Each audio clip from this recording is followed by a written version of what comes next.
working with the, I guess, with the industry and with our Aboriginal community, and with our internal community. So we have a strategic direction that looks at increasing our Aboriginal student numbers because we know education is so critical.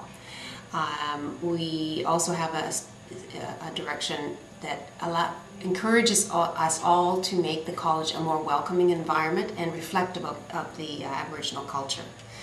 And the third one is to work with industry so that we can develop programs, well, maybe specifically to the Aboriginal community, and we're not quite there yet, that at least will encourage Aboriginal students to take opportunity to work in industry. Those are well-paying jobs. The industry is welcoming and wanting the Aboriginal students, so to develop that area. In the next year, I expect that the college will look more welcoming. I expect that we will get more of our recruitment strategies in place in terms of increased enrollment. And we will have an executive director of student services who will have that as his mandate.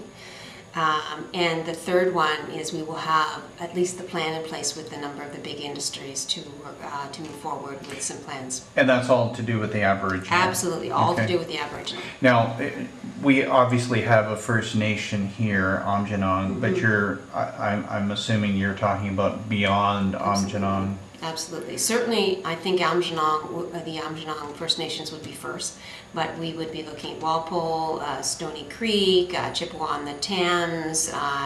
We have a great number of First Nations surrounding the whole Lambton County that we would love to work with. A third strategic direction, and we're looking at this as kind of a brand for Lambton College, is a teaching and learning environment where we're looking at providing education for the next generation. And you can't do that with last generation's teaching techniques.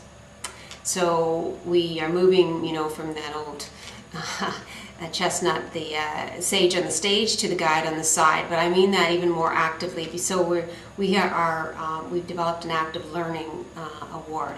We've developed 3 learning studios where you really have to teach actively to take part in it, because you can't get into this learning studio unless you take professional development to be able to teach actively. We are engaging on a really exciting endeavor called the mobile learning strategy.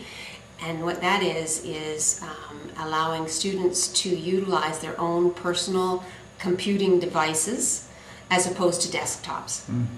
So they'll be able to use their iPads or their iPods or their netbooks, and they'll be networked into our main server that will serve them the software that we want them to have at that point.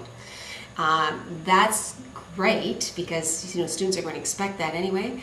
But the exciting part for me, I think, is then adapting the learning that happens in the classroom to utilize these personal devices, because I've just been to the iPad training. It's endless what you can do that is really engaging for students and opens up so many more doors and so much more knowledge. The access to knowledge is incredible on personal devices. So, working with our faculty to really find ways to utilize the personal technology devices so that they enhance their learning, and whether that's hybrid e-learning or totally online, or whether that's just using it as a complement to the in-class, we'll be going down those roads. So we intend to brand ourselves in that way, and we've done a lot of good work as a basis for that.